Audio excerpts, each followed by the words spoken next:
अर्जुन को भगवान श्री कृष्ण ने दो निष्ठाओं का पृथक पृथक वर्णन कर दिया, तो दोनों निष्ठाओं की प्रशंसा कर दी। तो इस प्रशंसा करने के पश्चात और ज्ञान से मुक्ति होती है ऐसे ही वर्णन कर दिया, और तुम कर्म करने के अधिकारी हो ऐसा ही वर्णन कर दिया।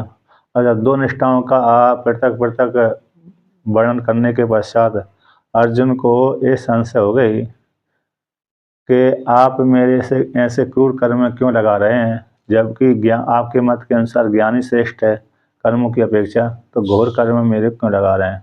तो आपकी वाणी को सुन करके, आपके वाक्यों को सुन करके मेरी बुद्धि मोहित सी हो गई है। इसलिए ज्ञान श्रेष्ठ है कि कर्म श्रेष्ठ है, मतलब ज्ञान और कर्म में क्या करूं मैं, मेरे को कर्म करना चाहिए अथवा अरे ज्ञान करना चाहिए, संन्यास करना चाहिए। तो जिसको लेकर के मेरे को श्रेय की प्राप्ति हो, दोनों के मध्य में एक को निश्चय करके आप वर्णन करिए जिससे मैं श्रेय को प्राप्त हो जाऊं। इस प्रकार से अर्जुन ने भगवान श्री कृष्ण से पूछा। अब भगवान भास्कर कहते हैं कि व्यामिश्रेण इव मिलितम इव यद्यपि विविक्ता अविधायी भगवांस तथापि मम मंदबुद्धेर व्यामिश्रम इव भगवद वाक्यम प्रतिभाति। क्या व्यामिश्रण के समान यानी मिलित के समान, यद्यपि विविक्त अविधायी भगवान, यद्यपि भगवान कैसे हैं, पृथक पृथक है वो वर्णन करने वाले भगवान है ना। विविक्त अविधायी, अविधायी कहने वाले, तो अलग अलग रूप से स्पष्ट वर्णन करते हैं कि ज्ञान ऐसा है, कर्म ऐसा है। ज्ञान अरे जो ज्ञान के द्वारा मोक्ष फल की प्राप्ति होती है, कर्म के द्वारा नहीं होती।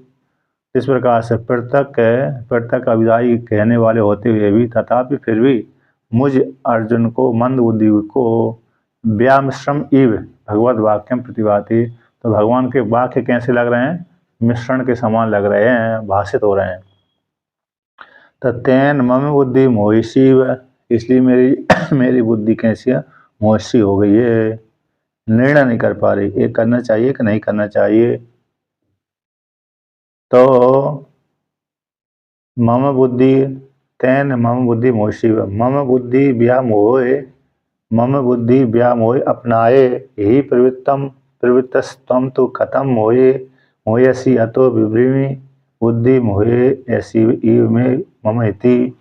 तो यहाँ पर भगवान भास्कर कहते हैं, अर्जुन कहता है कि आप तो मेरी बुद्धि के मोह को, मेरी बुद्धि में जो मोह हो गया था, कर्तव्य से विमुख हो गया था कि युद्ध करना चाहिए अथवा नहीं करना चाहिए, क्योंकि युद्ध में सामने विश्वतामा आदि दिख रहे हैं। तो मेरी बुद्धि मोह को प्राप्त हो गई थी, उस मोह को हटाने के लिए आप प्रवृत्त हुए हैं। तो प्रवृत्त होने के पश्चात भी आप मेरे को मोहित वाला उपदेश कैसे करेंगे, फंसाने वाला उपदेश कैसे करेंगे। अतः इसी दृष्टि से मैं कहता हूँ कि मेरी बुद्धि कैसी हो गई, मोहित हो गई है। इसलिए आप निर्णय करके बतलाइए कि कर्म करना चाहिए अथवा त्याग करना चाहिए। तो आगे कहते हैं, तुम तो भिन्न कर्तकयोर ज्ञान कर्मणयोर एक पुरुष अनुष्ठान असंभवम यदि मन से तत्रैवं यदि तत् तयोर एकम बुद्धि कर्म वह वेदम एव अर्जुनस्य योग्यम बुद्धि शक्ति अवस्था अनुरूपमिति निश्चित्य बद्ध रूहि। तो यहाँ पर कहते हैं, क्या कहते हैं, तुम तो भिन्न कर्तकयोर, तो भिन्न भिन्न कर्ता के द्वारा, यानी ज्ञान का कर्ता अलग है और कर्म का कर्ता अलग है। त्याग करने वाला कर्ता अलग होगा और कर्म करने वाला कर्ता अलग होगा। तो भिन्न कर्तक दोनों को, ज्ञान कर्मों का एक पुरुष के द्वारा अनुष्ठान संभव नहीं है। एक पुरुष एक ही काल में, एक पुरुष यद्यपि अरे ज्ञान और कर्म दोनों को अनुष्ठान कर सकता है, किंतु एक काल में नहीं करेगा, क्रम से कर सकता है, ठीक है ना। क्योंकि पहले कर्म करेगा, फिर उससे अंतःकरण शुद्धि से फिर ज्ञान की प्राप्ति। तो इसलिए तो भिन्न कर्तक दोनों ज्ञान कर्मों का एक पुरुष के द्वारा अनुष्ठान एक ही कार्य में संभव न है। यदि तुम इस प्रकार से मानते हो तो तत्र वहीं पर ही ऐसी प्राप्ति हो जाने पर तब दोनों के मध्य में ज्ञान कर्म के मध्य में एकम बुद्धि अथवा है ना कर्म बुद्धि, है ना, एक बुद्धि कर्म और ज्ञान बुद्धि को जानना चाहिए। एक ही है ना, एक बुद्धि, एक कर्म बुद्धि और अज्ञान बुद्धि में से एक को जानना चाहिए। अर्जुन के योग्य, तो कौन अर्जुन के योग्य है? अर्जुन का तो कहते योग्य भी है, इसलिए कि अर्जुन के लिए एक कर्म करना चाहिए अथवा ज्ञान करना चाहिए। तो एक बुद्धि, एक ही को बुद्धि अथवा कर्म को बता देना चाहिए अर्जुन के लिए। तो वेदम एवं अर्जुन से योग्यम, अर्जुन का योग्य बुद्धि शक्ति का अवस्थान रूप ही निश्चय करके बद ब्रूही अर्जुन के लिए इस प्रकार से कर्म करना चाहिए, है कि नहीं? इन दोनों के मध्य में बुद्धि या कर्म एक साधन को ही जो मेरे योग्य है ना। तो दोनों के मध्य में एकम बुद्धि यानी ज्ञान एन त्याग, ज्ञान के द्वारा मोक्ष फल की प्राप्ति, श्रेय की प्राप्ति हो जाएगी। और कर्म इन दोनों में से एक का उपदेश कर देना चाहिए अर्जुन के लिए। मुझ अर्जुन को योग्य, मेरे लिए योग्य जो है, तो ये निश्चय करके आप वर्णन कर दी बुद्धि की। तो योग्य बुद्धि की शक्ति की अवस्था के अनुरूप ही कि मैं किस योग्य हूँ, कर्म करने का अधिकारी हूँ अथवा ज्ञान का अधिकारी हूँ, मैं त्याग का अधिकारी हूँ अथवा कर्म का अधिकारी हूँ। फिर मैं मेरी बुद्धि की पर्यालोचन करके आप है, मेरी सामर्थ्य का पर्यालोचन करके, क्योंकि मेरी जैसी योग्यता है उसी बुद्धि की शक्ति के अवस्था के अनुरूप है आप निश्चय कर दीजिए कि अभी इतनी योग्यता वाले हैं, अभी उत्तम योग्यता वाले है और कनिष्ठ उत्तम योग्यता वाले नहीं है तो मध्यम योग्यता वाले होंगे, अथवा कनिष्ठ वाले तो है नहीं है। तो इस प्रकार से हाँ,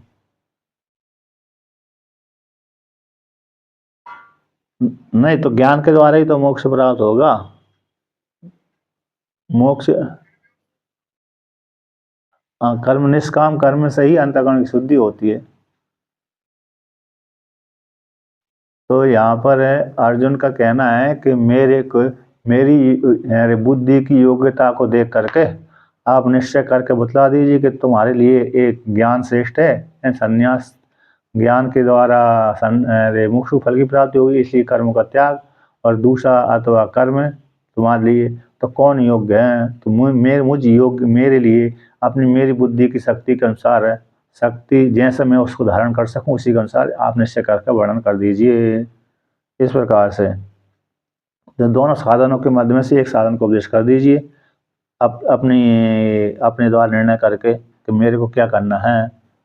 तो निश्चय करके बद ब्रूही आप मेरे लिए उपदेश कर दें कि अर्जुन इतने योग्य वाला है, इसलिए अर्जुन को ये करना चाहिए, है ना। इस प्रकार से बुद्धि शक्ति अवस्था, बुद्धि है शक्ति अवस्था के अनुरूप है, बुद्धि के अनुरूप, शक्ति के अनुरूप, अवस्था के अनुरूप है। यहाँ पर जो है ना अर्जुन के लिए योग्य बुद्धि अनुरूप है, शक्ति अनुरूप है, अवस्था अनुरूप है।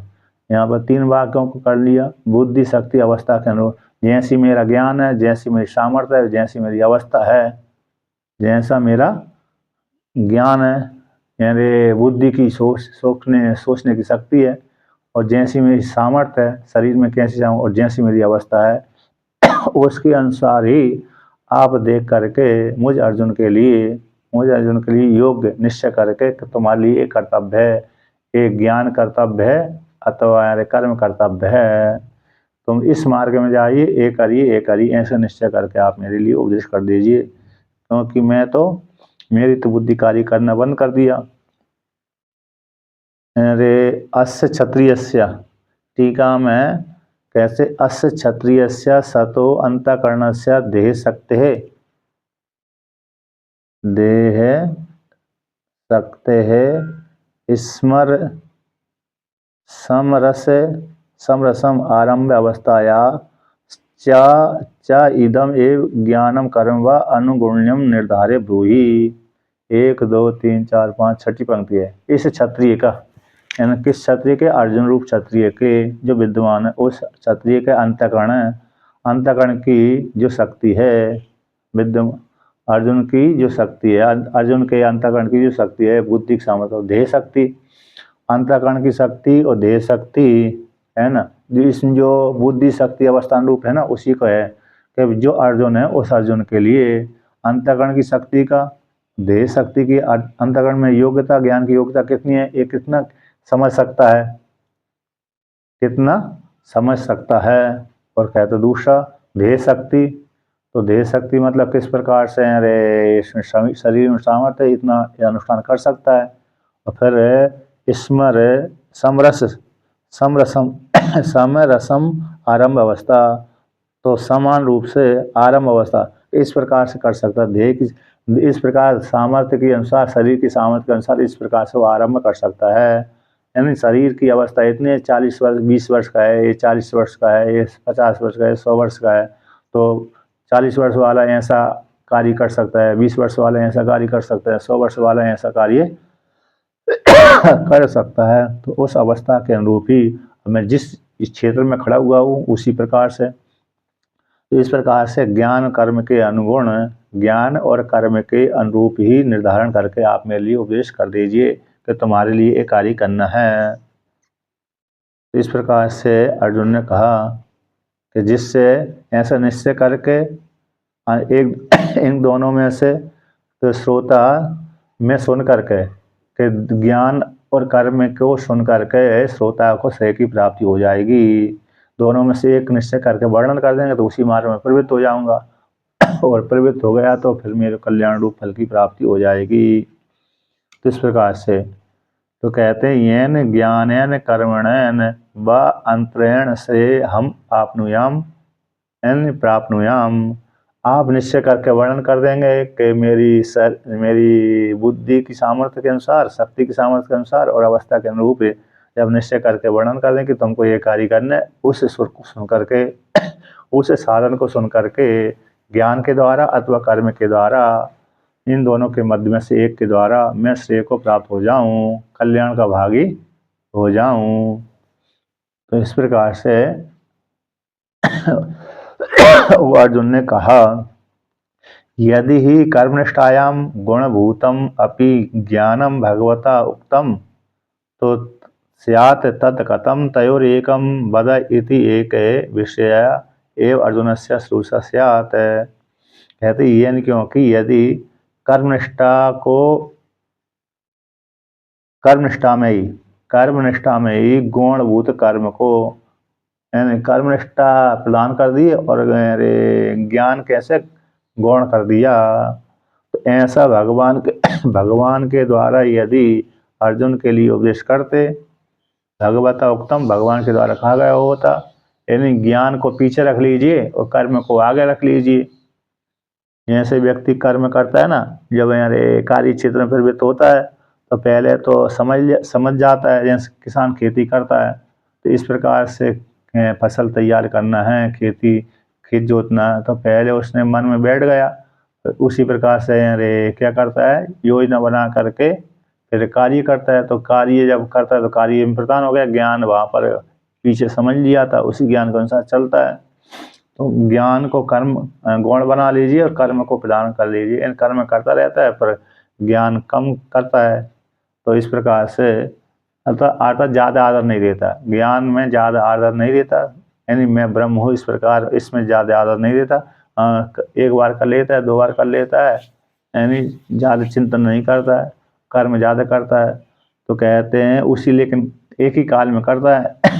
तो ज्ञान निष्ठा में गुणभूत है ना, गौण रूप से ज्ञान को भी भगवान के द्वारा उक्तम कहा होता, तो तब कथम किस प्रकार से दोनों के मध्य में एकम बदा, एक करके निश्चय कर दीजिए ज्ञान और कर्म के मध्य में कौन श्रेष्ठ है, जिसको प्राप्त करके मैं कल्याण का भागी हो जाऊं।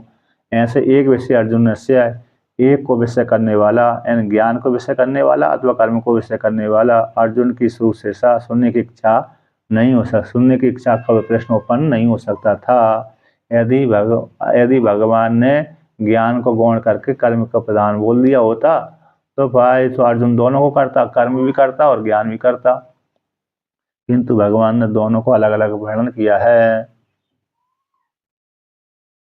और उसी प्रकार से यहाँ पर भी विकल्प कर लेना चाहिए। अरे ज्ञान ने अरे प्रदान कर दिया और कर्म गौण कर दिया, तो ऐसा भी यदि भगवान को द्वारा कहा गया होता तो फिर अरे अर्जुन को भी फिर सुनने की इच्छा नहीं होती, प्रश्न उत्पन्न नहीं हो सकता था। अब कहते हैं नहीं भगवता उक्तम,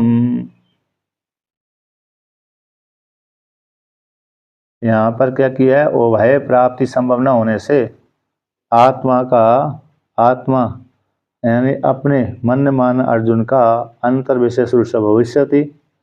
कहते हैं दोनों की एक काल में दोनों की प्राप्ति, ज्ञान और कर्म की प्राप्ति एक ही काल में संभव नहीं है, तो अर्जुन का भी अन्यतर एक विषय की सुनने की इच्छा हो सकती है। करना इति नहीं भगवता उक्तम अन्यतराद एव ज्ञान कर्मण और बक्ष्यामी, ये क्योंकि भगवान के द्वारा ऐसा नहीं कहा गया था कि दोनों के मध्य में से एक को ज्ञान और कर्म को मैं आगे कहूँगा, ऐसा दोनों मैं तुम्हारे लिए ऐसा आगे कहूँगा, ऐसा भगवान के द्वारा नहीं कहा गया। भगवान के द्वारा ऐसा भी नहीं कहा गया कि मैं तुम्हारे लिए आगे ज्ञान और कर्म के मध्य में एक को कहूँगा, ऐसा नहीं कहा गया। न एवं द्वयम, और ऐसा भी नहीं कहा कि मैं दोनों तुम्हारे लिए कहूँगा।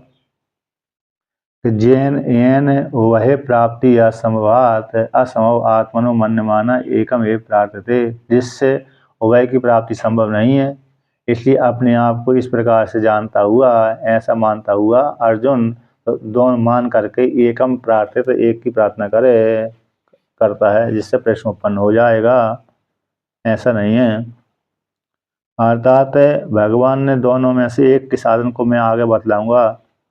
भगवान ने ऐसा अर्जुन से ऐसा नहीं कहा था, क्या नहीं कहा था कि मैं तुम्हारे लिए दोनों के मध्य में ज्ञान और कर्म के मध्य में एक साधन को आगे मैं वर्णन करूँगा, ऐसा भगवान ने नहीं कहा। अतः दोनों ही नहीं, दोनों को नहीं ऐसा नहीं कहा ही नहीं। और कहते हैं और दोनों साधन ज्ञान कर्म को अपने में ना मानता हुआ, दोनों जिससे वह प्राप्ति असंभव मानता हुआ, दोनों में अपने को न मानता हुआ एक की प्रार्थना करे अर्जुन। यहाँ पर टीका में क्या कहते हैं कि नहीं तथा विदम भगवत वचनम भवता इष्टम भगवतः समुच्चय बाधित्व अंगीकाराद अतस्य तद अभावाद उक्त बुद्धिया न युक्ता अन्यतर प्रार्थना इति, क्योंकि तथा विद इस प्रकार से, किस प्रकार से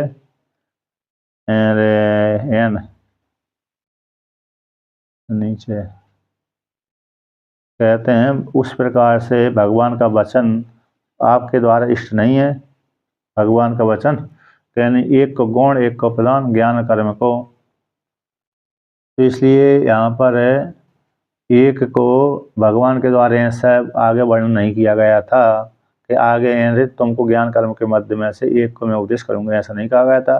ये तथा विदम भगवान का वचन है, आपके द्वारा इष्ट भी नहीं है, आपके द्वारा यानी वृत्तिकार के द्वारा इष्ट नहीं है। इसलिए भगवता भगवान का समुच्चय जो भगवान का ये जो वचन है कि एक कहूँगा, ऐसा आपके द्वारा भी इष्ट नहीं है। तो समुच्चयवादित्व तो अंगीकाराद है, जो भगवान के वचन को समुच्चयवादी स्वीकार करते हैं, इसलिए अतस तद अभावात है। भगवान ने कहते हैं कि जो तो दो निष्ठाओं का अलग अलग ही वर्णन किया गया है, ज्ञान कर्म का समुच्चय नहीं कहा गया, अतः इसलिए समुच्चय का भाव न होने से कहते हैं, भाव न होने से उक्त बुद्धि के द्वारा न युक्ता अन्यतर प्रार्थना, तो उक्त बुद्धि के द्वारा यदि भगवान के द्वारा समुच्चय कहा गया होता तो एक विषय के प्रश्न की, एक को विषय करने वाली जो प्रश्न है कि ज्ञान और कर्म के मध्य में कौन से इष्ट है, ऐसी एक तर्क की प्रार्थना उपपन्न अर्जुन के विषय में नहीं हो पाती कि दोनों के मध्य में एक को निश्चय करके वर्णन कर दीजिए। यदि यदि भगवान का समुच्चय का कथन किया गया होता, यदि भगवान समुच्चय का वर्णन करते, ज्ञान कर्म के समुच्चय से मोक्ष फल की प्राप्ति होगी, तो फिर एक को गौण अथवा एक को प्रधान ऐसा भी किया गया होता, तो फिर अर्जुन का एक विषय प्रार्थना उत्पन्न नहीं हो सकती थी। इस प्रकार से वर्णन किया।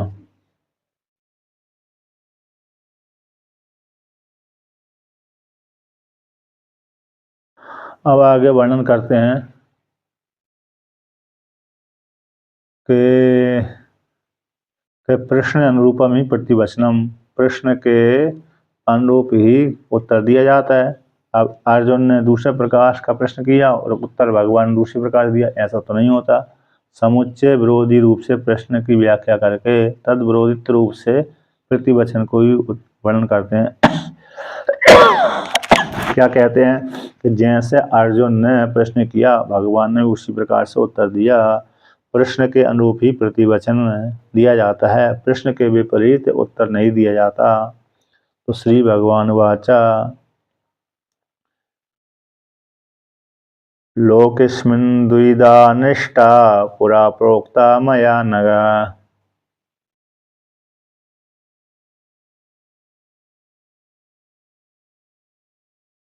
ज्ञान योगेन सांख्यानाम कर्म योगेन योगिनाम।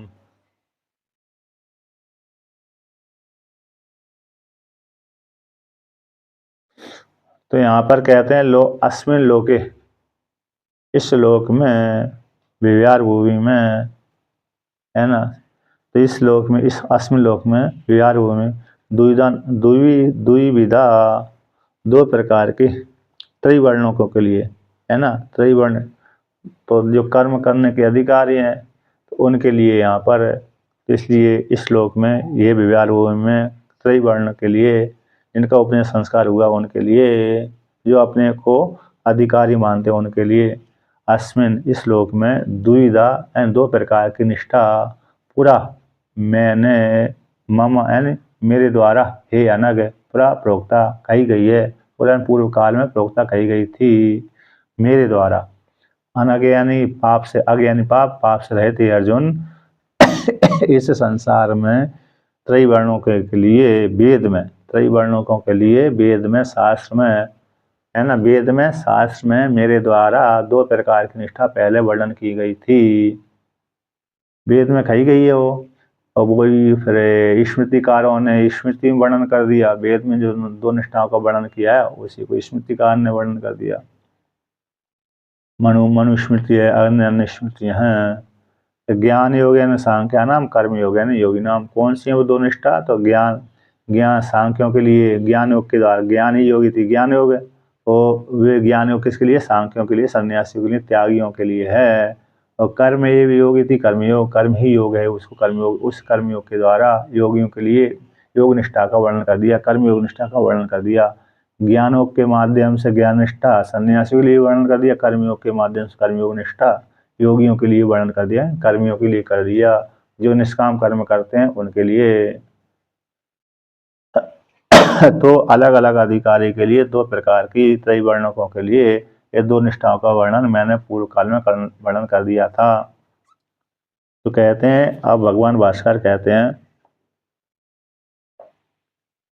यम, यहाँ पर टीकाकार कहते हैं, टीका, यम विव्यार भूमि उपलब्धते है, जो विव्यार भूमि देखी जाती है, लोक है ना, लोकस में, तो यह जो विव्यार भूमि देखी जाती है, उस विव्यार भूमि में ये जो त्रिवर्णिक हैं, तो तीन वर्ण वाले ब्राह्मण क्षत्रिय वैश्य आ गया। तो ज्ञान कर्म व अथवा कहते हैं ज्ञानम कर्म व, तो ज्ञान को अथवा कर्म को शास्त्रीय अनुष्ठानम अधिकृत्य, शास्त्रीय अनुष्ठान में कैसे अधिकारी होते हैं त्रिवर्ण का। मतलब क्या हो गया? ज्ञान के तो सभी अधिकारी होते हैं, ज्ञान के द्वारा प्राप्त होने वाला फल तो सभी प्राप्त हो जाता है, लेकिन जिनका उपनयन संस्कार हुआ है, उपनयन संस्कार जिनका नहीं हुआ उनके लिए नहीं है। उपनयन संस्कार वाले शास्त्रीय ज्ञान और कर्म में अधिकारी हो जाते, अनुष्ठान में अधिकारी हो जाते हैं। तेसा उन्हीं के लिए उन्हीं को दुई स्थिति दुई प्रकार निष्ठा मेरे द्वारा प्रोक्ता कही गई है पूर्वार्ध, तो उसी को लेकर कहते हैं। तो लोके अस्मिन् शास्त्र अनुष्ठान अधिकृतानां त्रैवर्णिकानां द्विप्रकारा निष्ठा स्थितिर अनुष्ठेय तात्पर्यं पुरः पूर्वं सर्ग आदौ प्रजा सृष्ट्वा तासाम् अभ्युदय निःश्रेयस प्राप्ति साधनम वेदार्थ संप्रदायम आविष्य कुर्वता प्रोक्ता मया सर्वज्ञान ईश्वरेण हे अनग अपाप। इस लोक में शास्त्र के अनुष्ठान में अधिकृत है, शास्त्रीय अनुष्ठान में अधिकृत जो त्रैवर्णिक हैं, ऐसे तीन वर्णों के लिए ब्राह्मण क्षत्रिय वैश्य के लिए दो प्रकार की निष्ठा स्थिति नेत्राम स्थिति अनुष्ठान के लिए तात्पर्य रूप से उसमें इस प्रकार के साधनों को ग्रहण करके तुम इस प्रकार का अनुष्ठान करो। तो अनुष्ठान के तात्पर्य की प्राप्ति के लिए पूर्व काल में, कौन से पूर्व काल में, सर्ग के आदि में जब सृष्टि करते हैं भगवान उस काल में, तो प्रजा को सृष्टि करके सर्ग के आदि में प्रजा को सृष्टि करके उन जो जिन प्रजाओं की सृष्टि करी उन्हीं प्रजाओं के लिए अभ्युदय और निःश्रेयस है। अभ्युदय यानी ऐश्वर्य और निःश्रेयस मोक्ष, तो मोक्ष की प्राप्ति का साधन और अभ्युदय की प्राप्ति का साधन। तो ऐसा साधन को वेद यानी उपदेश, वेद जो वेद है वेदार्थ के लिए जानने के लिए, वेदार्थ ज्ञान वेद के लिए जानने के लिए संप्रदाय को सम्यक रूपेण प्रकृष्ट रूपेण दिए थे संप्रदाय, जिसमें परंपरा चली जाती है। सम्यक रूप से प्रकृष्ट रूप से असमता दिए थे, है ना, तो हो गया संप्रदाय। सम उपसर्ग पूर्वक उपसर्ग पूर्वक अरे दाने धातु है, दान दाने भी है, धातु है, तो इसलिए संप्रदाय बन गया। तो जिसमें दिया जाता है क्रम से परंपरा के द्वारा दिया जाता है। इन परंपरा का वर्णन मेरे आचार्य ने इस प्रकार से मेरे को उपदेश किया, तो उनके उस आचार्य को उनके आचार्य ने उसके आचार्य को उनके आचार्य ने, ऐसी जो संप्रदाय परंपरा है इसमें परंपरा आई गई है संप्रदाय। तो संप्रदाय को आविष्कार करते हुए प्रोक्ता मैंने कहा था, मेरे द्वारा कहा गया था। किसके द्वारा? सर्वज्ञ ईश्वर के द्वारा। अर्थात ये इस प्रकार से वैदिक कर्म वैदिक ज्ञान का उद्देश्य मैंने इनके लिए वेद में कहा गया था, वेद रूप शास्त्र में कहा गया था। तो वेद मैंने ब्रह्मा जी को कह दिया, मैंने किसको उपदेश किया? ब्रह्मा जी को। और ब्रह्मा जी ने किसको उपदेश कर दिया? वही वेद। ज्ञान और कर्म का उपदेश मैंने ज्ञान और कर्म का उपदेश, ज्ञान का और कर्म का उपदेश रूप जो वेद है, उस वेद को यानी 1 लाख मंत्र जिसमें हैं, ऐसे वेद को ज्ञान कांड, कर्म कांड और उपासना कांड, तीनों कांड जिसमें विद्यमान है, ऐसे चारों वेदों को मैंने ब्रह्मा जी को उपदेश कर दिया। ब्रह्मा जी ने अपने पुत्रों को उपदेश किया, उनके ब्रह्मा जी के पुत्रों ने अपने अपने पुत्रों को उपदेश कर दिया, फिर परंपरा चलती रही। तो इस प्रकार से पहले मैंने ही कहा था, तो इसलिए हे पाप है। काशा दुविधा निष्ठा इति, वह 2 प्रकार निष्ठा क्या है कि ज्ञान योग नीति। तत्र उन दोनों निष्ठाओं के मध्य में, किसके मध्य में? दोनों निष्ठाओं के मध्य में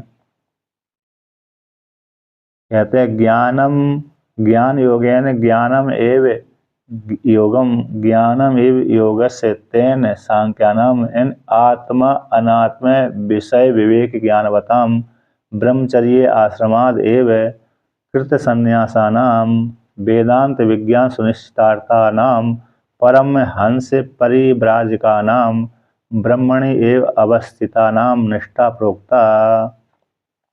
कहते हैं उन दोनों निष्ठाओं के मध्य में ज्ञान योग के द्वारा, यानी ज्ञानी योग थी ज्ञान योग, ज्ञानी योग है, ज्ञान को योग बना लिया, योग है जोड़ने वाला होता है, ज्ञान योग थी ज्ञान योग है, ज्ञानी योग है। उस ज्ञान योग के द्वारा, ज्ञान योग के ज्ञान रूप साधन के द्वारा सांख्या नाम, सांख्यों की, सांख्या नाम किसको बोलते हैं कि संख्या यानी सम्यक रूप से ख्याति थी सांख्या, यानी ज्ञान, ख्या प्रकृति ने धातु से संख्या शब्द बन जाता है, पूर्वक है। तो आत्मा और अनात्मा का, ये आत्मा है ये अनात्मा है। तो आत्मा ही है, अनात्मा शरीर हो गया। हमारा जो शरीर दिख रहा है वो गोरा हो चाहे काला हो, वो कैसे अनात्मा है। तो शरीर का ज्ञान और आत्मा का ज्ञान। अनात्मा यानी जो भी दृश्य पदार्थ दिख रहा है, अरे पशु पक्षी जानवर जीव जंतु आदि दिख रहे हैं, वो सारे कैसे अनात्मा हैं। अतः उनका शरीर है, उनका कौन सा वो शरीर कैसे अनात्मा है। उन शरीर के भीतर रहने वाली चेतन आत्मा ही सत्य है। तो आत्मा का ज्ञान और आत्मा को विषय करने वाला ज्ञान, अनात्मा को विषय करने वाला ज्ञान, उस विवेक ज्ञान वालों के लिए ऐसा विवेक ज्ञान है जिनको ऐसे उनके लिए क्या है, ब्रह्मचर्य आश्रम से ही, ब्रह्मचर्य आश्रम तो इस प्रकार से, तो ब्रह्मचर्य को से अरे जो होते हैं साधक ब्रह्मचर्य आश्रम से ज्ञान प्राप्त कर लेते हैं। कोई घाट जीवन से, कोई वानप्रस्थ आश्रम से, कोई संन्यास आश्रम में जाकर के। तो ब्रह्मचर्य आश्रम से ही जिन्होंने क्या कर लिया कृत संन्यासा नाम, सबका त्याग कर लिया। यानी उन्होंने दारा का संग्रह नहीं किया, उद्वाह नहीं किया, है ना। कृत उद्वाया वाले नहीं है, अकृत उद्वाय वाले हैं। अर्थात इन्होंने विवाह नहीं किया। तो ब्रह्मचर्य आश्रम से ही इन्होंने संन्यास ले लिया।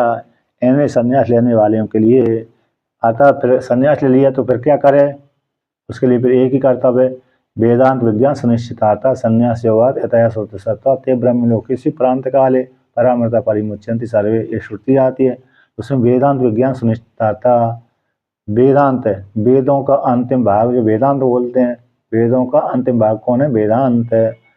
ऐसे वेदांत का, इन उपनिषदों का, उपनिषदों में जो ज्ञान है, तो उपनिषदों में क्या ज्ञान है कि आत्मा का तीनों कालों में अभाव नहीं होता है, आत्मा अजर अमर है, आत्मा का नाश नहीं होता, आत्मा की उत्पत्ति नहीं होती, नाश भी नहीं होती, आत्मा षड भाव विकार से रहित है। आत्मा कैसी है, षड भाव विकार से रहित है। तो ऐसी जो आत्मा है, षड भाव विकार से रहित है, ऐसी जो आत्मा है, इस प्रकार से ये वेदांत का सुनिश्चित अर्थ है, महापुरुषों के द्वारा, वेद के द्वारा निश्चित किया गया अर्थ है। और जगत कैसे अनात्मा है, उसको तीनों कालों में नहीं रहता।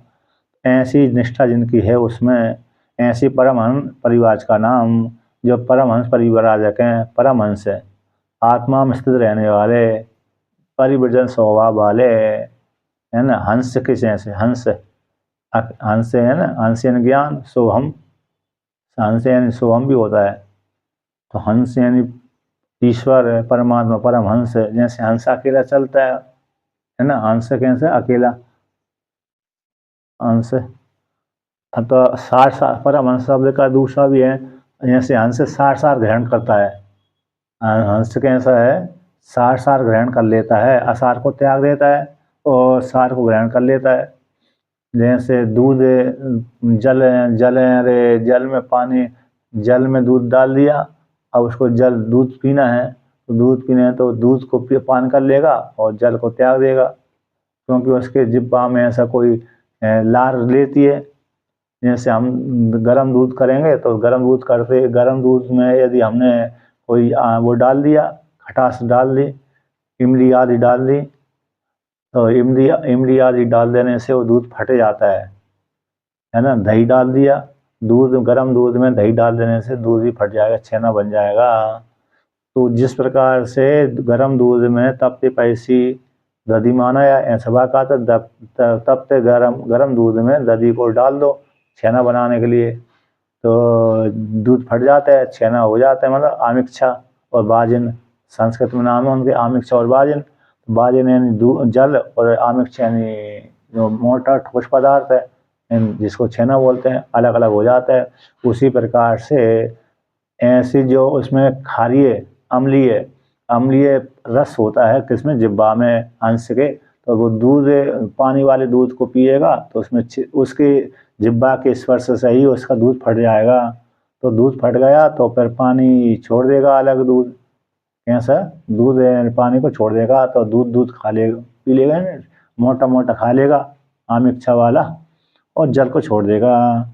ऐसे जो परमहंस हो गया, तो जैसे सार को ग्रहण करने वाला अर्थ में हो गया यहाँ पर। ऐसे परिवर्जन स्वभाव वाला अकेला चलता है, तो परिवर्जन स्वभाव वाले ऐसे सन्यासी, जो सन्यासी हैं और ब्रह्मणि एव अवस्थितानाम, ब्रह्म में ही अवस्थित हैं। अतः ब्रह्म में जिनकी निष्ठा है, जगत में निष्ठा है ही नहीं है। ऐसी उनके लिए परमहंस सन्यासियों के लिए मैंने ज्ञान निष्ठा, ज्ञान योग थी, ज्ञान निष्ठा उनके लिए कही गई थी, मैंने उपदेश किया था। और कर्म योगेन इति कर्म योगेन, इन कर्म एव योगिति कर्म योग से तेन कर्म योगेन योगिनाम कर्मिणाम निष्ठा प्रोक्त इति, कर्म ही योग है इति कर्म योग है।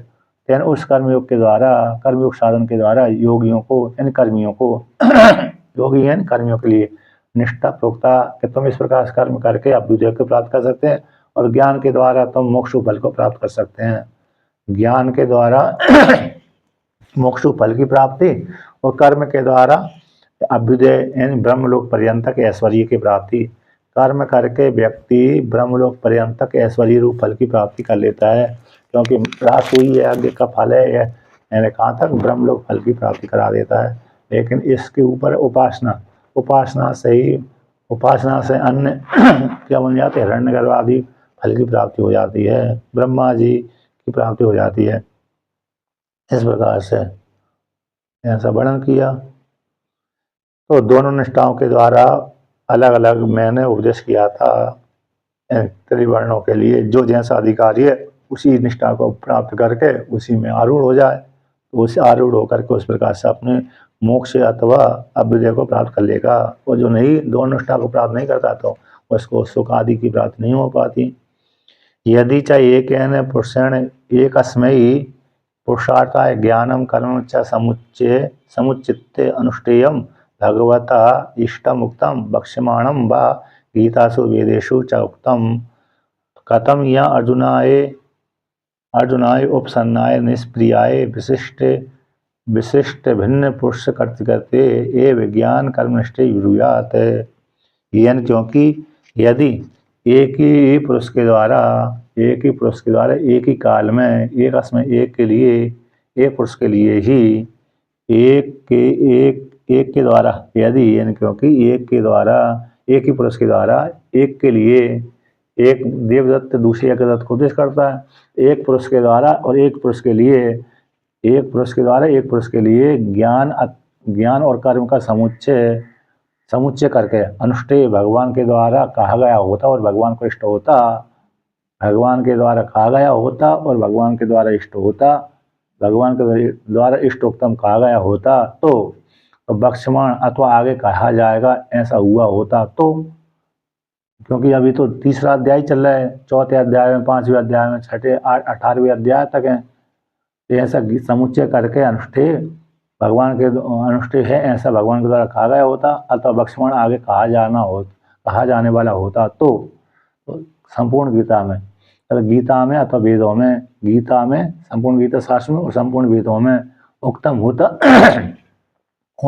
समुच्चय यदि कहा गया होता तो फिर कैसे, किस प्रकार से यहाँ पर महाभारत क्षेत्र में अर्जुन जो उनकी शरण में गया हुआ है, प्रिय भी है, शिष्य भी है, प्रिय भी है, मित्र भी है, सखा भी है और शिष्य भी है। ऐसे विशिष्ट कहते हैं, ऐसे प्रिय अपने प्रिय शिष्य के लिए, भक्त के लिए, मित्र के लिए, सखा के लिए, अर्जुन के लिए विशिष्ट भिन्न पुरुष करते के दो विशिष्ट भिन्न, तो दो पुरुषों के लिए अलग अलग है, तो भिन्न पुरुष करते के दो निष्ठाओं को, ज्ञान निष्ठा कर्म निष्ठा का, ज्ञान निष्ठा कैसे अर्जुन के लिए कहा गया कहते, जबकि दो निष्ठाओं तो भिन्न भिन्न पुरुषों के लिए है, तो फिर इस प्रकार से अर्जुन के लिए कैसे ऐसा कहते। तो अर्जुन भी कैसे निश्चय कैसा कहता कि भाई दोनों के मध्य में एक का उपदेश करो, जबकि तो भगवान ने तो समुच्चय का वर्णन कर दिया, तो फिर अर्जुन कैसे इस प्रकार से दो निष्ठाओं को पृथक करके पूछता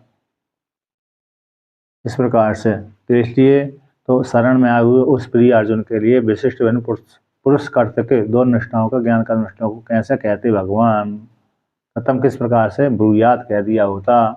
क्योंकि दोनों जब समुच्चय है तो फिर अलग अलग दोनों पुरुषों की निष्ठा को अलग अलग क्यों वर्णन करते, समुच्चय है तो समुच्चय का वर्णन करते। इस प्रकार से अलग अलग निष्ठाओं का उपदेश तो अर्जुन को नहीं करते, किंतु अर्जुन को अलग अलग निष्ठाओं का वर्णन कर दिया है। यानी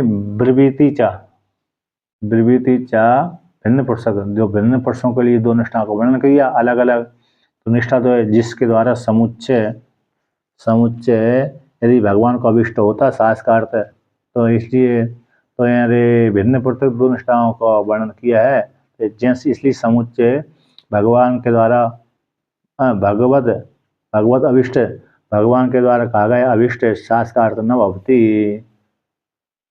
यदि भगवान को यहाँ तो प्रसास का अर्थ भी नहीं होता। अर्थात तो दो निष्ठाओं का अलग अलग ही वर्णन किया है।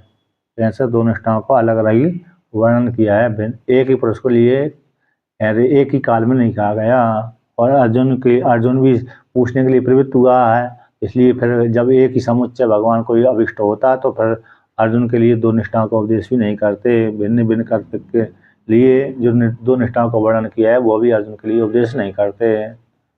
एक ही कहते दोनों करो तुम, इस प्रकार से ज्ञान योगेन सांख्य नाम कर्म योगेन योगी नाम ऐसी पृथक पृथक दो निष्ठाओं के लिए नहीं वर्णन करते।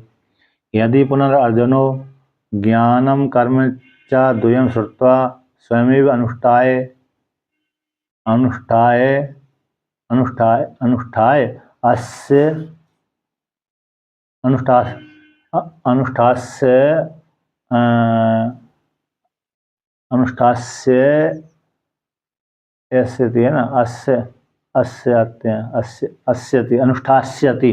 अनुष्ठास्यति अन्येषां तो भिन्न पुरुष अनुष्ठेयतां वक्ष्यामि मतं भगवतः कल्पेत सदा रागद्वेषवान् अप्रमाणीभूतो भगवान कल्पित स्यात्। हीयन, क्योंकि यदि अर्जुन भी ज्ञान और कर्म के द्वय को सुन करके, ज्ञान निष्ठा को सुन करके, कर्म निष्ठा को सुन करके, द्वय निष्ठा को सुन करके स्वयं ही उन दोनों के मध्य में अन्य साम कहते हैं भिन्न पुरुष के द्वारा अनुष्ठेय, तो अन्य साम तो स्वयं ही अनुष्ठास्यति भविष्य में कर्म अनुष्ठान कर लेगा। अर्जुन दो निष्ठाओं को, ज्ञान निष्ठा और कर्म निष्ठा को सुन करके स्वयं ही भविष्य में अनुष्ठास्यति तो अनुष्ठान कर लेगा भविष्य में। और किंतु अन्यों के लिए कितने सन्यासियों के लिए, तो अन्य के लिए भिन्न पुरुष से अनुष्ठेयताम, तो भिन्न पुरुषों के लिए मैं अनुष्ठेय रूप से अरे आगे कहूँगा। मतलब यहाँ पर पूर्व पक्षी सिद्धांति पूर्व पक्षी ऊपर आक्षेप लगा रहा है कि यदि अर्जुन के लिए ज्ञान निष्ठा का भी उपदेश कर दिया और कर्म निष्ठा का भी उपदेश कर दिया, तो दो निष्ठाओं को अर्जुन ने सुन लिया और सुन करके दोनों निष्ठाओं को भविष्य में क्या कर लेगा, अनुष्ठान कर लेगा। किंतु अन्यों के लिए भिन्न पुरुष से अनुष्ठेयताम, अभी वर्तमान काल में अन्यों के लिए मुझ अर्जुन से भिन्न अन्यों के लिए भिन्न पुरुष के द्वारा अनुष्ठेय को आगे कहूँगा। इति इस प्रकार से वक्ष्यामि कहूँगा। भिन्न पुरुषों के लिए अन्यों का तो जो भिन्न पुरुष के द्वारा अनुष्ठेयता है, उस अनुष्ठेय ज्ञान निष्ठा और कर्म निष्ठा को आगे में कहूँगा। इति इस प्रकार से मतम, ऐसा मत भगवान के द्वारा भगवान का कल्पना करने तथा भगवान के प्रति कल्पना करना पड़े कि भगवान आ गए तो अन्यों के लिए भिन्न पुरुष के द्वारा अनुष्ठेयता की अनुष्ठान के लिए उपदेश करेंगे। इस प्रकार से भविष्य में करेंगे। तो इति ऐसा जो मत है भगवान का कल्पना करना पड़ेगी, तो तथा उस काल में भगवान भी राग द्वेष वाले हो जाएंगे। अर्जुन के लिए तो ऐसा उपदेश कर दिया और अन्यों के लिए दूसरी प्रकार से उपदेश कर दिया। अर्जुन के लिए तो ज्ञान कर्म का उपदेश कर दिया और अन्यों के लिए दूसरे प्रकार का उपदेश कर दिया। ऐसी कल्पना भगवान के वाक्य को लेकर कल्पना करेंगे तो भगवान भी कैसे हो गए, राग द्वेष वाला हो जाएगा, अप्रमाणीभूत हो जाएगा। भगवान कल्पित स्यात् है, भगवान में इस प्रकार से दोष रूप फल की प्राप्ति हो जाएगी। अप्रमाणभूतम अनाप्तत्वम प्राप्त हो जाएगा।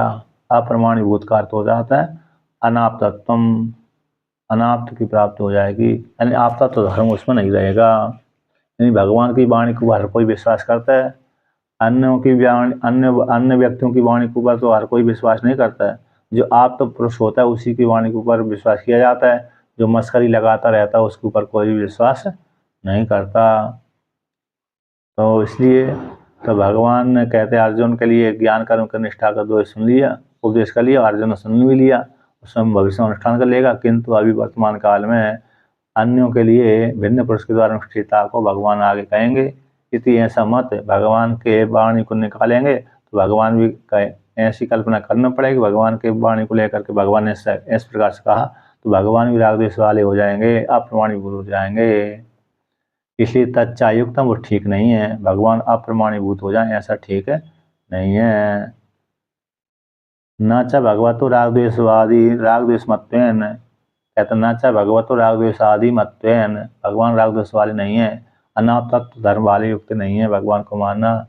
समा सर्वेषु भूतेषु तिष्ठन्तम, ये वाक्य आता है कि भगवान सारी भूतों में समान रूप से अवस्थित रहते हैं। इस वाक्य के साथ विरोध होता है, इसलिए भगवान में सच्चा युक्तम राग द्वेष वाले भगवान को कहना अर्जुन के लिए दूसरे प्रकार से उपदेश कर दिया, अन्यों के लिए दूसरे प्रकार से उपदेश करेंगे भगवान, ऐसा ठीक नहीं है। तो वो तो अधिकारी वैसे सभी के लिए समान एक जैसा ही उपदेश करते हैं। तस्मात् कयापि युक्त्या न समुच्चय ज्ञान कर्मणो, इसी हेतु किसी प्रकार से किसी भी युक्ति के द्वारा ज्ञान और कर्म का समुच्चय नहीं हो सकता। एक ही काल में एक ही पुरुष के द्वारा, एक ही काल में एक ही पुरुष के द्वारा ज्ञान कर्म का समुच्चय नहीं हो सकता। हाँ, एक ही काल में दो भिन्न भिन्न पुरुषों के द्वारा तो ज्ञान और कर्म का हो सकता है, क्योंकि एक व्यक्ति उसी काल में कर्म कर रहा है, एक व्यक्ति उसी काल में ज्ञान का सेवन कर रहा है। तो एक काल में तो दो व्यक्ति अलग अलग कार्य कर सकते हैं, किंतु एक ही पुरुष से एक ही काल में दो कार्य नहीं कर सकता, त्याग भी और कर्म भी नहीं कर सकता, इसलिए समुच्चय विधान नहीं है। ज्ञान और कर्म का समुच्चय नहीं, ज्ञान का फल है अभ्युदय आदि फल की प्राप्ति, और कर्म ज्ञान का फल है मोक्ष फल की प्राप्ति, और कर्म का फल है अभ्युदय आदि और निश्चय परंपरा से मोक्ष फल की प्राप्ति। कर्म का परंपरा से मोक्ष फल की प्राप्ति, और सीधा सीधा लेंगे तो अभ्युदय फल की प्राप्ति, यानी ऐश्वर्य की रूप फल की प्राप्ति। इस प्रकार से तो इसलिए दोनों का समुच्चय नहीं हो सकता। यदि अर्जुनेन उक्तम कर्मणः ज्यास्तम बुद्धि से तच्चा स्थितम अनिराकरणात्, इसलिए अर्जुन ने कहा है यदि आपको अभिमत है, अर्जुन के द्वारा वो कहा गया था कि कर्मों से यदि बुद्धि श्रेष्ठ है तो आप मेरे घोर कर्म में क्यों लगा रहे हैं, ये स्थिति अभी भी बनी हुई है, इसका खंडन नहीं हुआ। तच्चा स्थितम स्थित है, अर्जुन कहा कि ज्ञान के कर्म की अपेक्षा ज्ञान श्रेष्ठ है तो क्यों लगा रहे हैं, इसका निराकरण खंडन नहीं हुआ, यानी बना हुआ है। तो तस्यास्य ज्ञान निष्ठाया सन्यासिनाम एवं अनुष्ठेयत्वम भिन्न पुरुष अनुष्ठेयत्व वचनाच्च भगवता एव अनुमतमिति गम्यते, इसलिए तस्य उस निष्ठा का, तस् उस बुद्धि का इन कर्म की अपेक्षा ज्ञान श्रेष्ठ है, ज्ञान बुद्धि श्रेष्ठ है, सांख्य बुद्धि श्रेष्ठ है। ऐसे उस बुद्धि का ज्ञान निष्ठा का सन्यासियों के लिए अनुष्ठेयत्व है, और भिन्न पुरुष है भिन्न पुरुष के लिए, और कर्मियों के लिए कर्मनिष्ठा का अनुष्ठेयत्व है। तो भिन्न पुरुष है भिन्न पुरुष के द्वारा अनुष्ठेयत्व वचन हो जाने से भगवान का जो वचन कैसे है, भिन्न पुरुष के द्वारा अनुष्ठेयत्व है, एक ही पुरुष के द्वारा नहीं है। एक ही काल में एक ही पुरुष है, भिन्न काल में अनुष्ठान कर सकता है, एक ही काल में नहीं कर सकता। तो भिन्न पुरुष के द्वारा अनुष्ठेयत्व वचन होने से भगवान को भी अनुमत है। भगवानम भगवता एव अनुमतम इति, तो भगवान का भी वचन इस प्रकार से निश्चित जाना जाता है कि भिन्न पुरुष के लिए दो निष्ठाओं का वर्णन है, स्वीकार करता है, एक ही पुरुष के लिए नहीं है, एक ही काल में एक ही पुरुष के लिए नहीं है, और एक पुरुष के लिए भिन्न काल में तो संभव है। इस प्रकार से तो ये क्या हुआ है, ये हो गया कि एक ज्ञान और कर्म का समुच्चय नहीं हो सकता। वृत्तिकार का जो मत है ज्ञान कर्म का समुच्चय हो जाए तो संभव नहीं है। तो सन्यासियों के लिए ज्ञान निष्ठा का वर्णन कर दिया और कर्मियों के लिए कर्म निष्ठा का वर्णन कर दिया। भगवान श्री कृष्ण ने भी दो निष्ठाओं का पृथक अधिकारियों के लिए उपदेश किया है, एक ही व्यक्ति के लिए नहीं कहा गया, समुच्चय रूप से नहीं कहा गया। भगवान को विपरीत नहीं है। उत्तम अधिकारी के लिए ज्ञान निष्ठा हो गई, मध्यम अधिकारी के लिए मतलब जो कर्म का अधिकारी है, ज्ञान का अधिकार नहीं है, उसके लिए कर्म का निष्ठा का उपदेश कर दिया। यानी ज्ञान निष्ठा में सन्यासियों का ये अधिकार है, भगवत यहाँ पर है ज्ञान निष्ठा में सन्यासियों का अधिकार है, ये भगवान का विपरीत है। अन्यथा यदि ऐसा स्वीकार नहीं करेंगे तो भगवान के वचन के साथ विरोध हो जाएगा। लोकस्मिन् द्विविधा निष्ठा प्राप्ता मया नघा, इस वाक्य के साथ ज्ञान योगी इंसान के नाम, कर्म योगी ने योगी नाम। इस वाक्य के साथ कैसे हो जाएगा, विरोध हो जाएगा। इसलिए तो दो निष्ठाओं का अलग अलग वर्णन किया गया है। ये सिद्ध हुआ। और भगवान को भी अभिप्रेत है। भगवान को कैसे, ज्ञान कर्म का समुच्चय अभिप्रेत नहीं, बल्कि ज्ञान कर्म का समुच्चय नहीं है, बल्कि पृथक पृथक है। ये भगवान को स्वीकृत है, ऐसा वर्णन कर दिया। ठीक है ना। वो आगे का पार्ट है, कल करेंगे।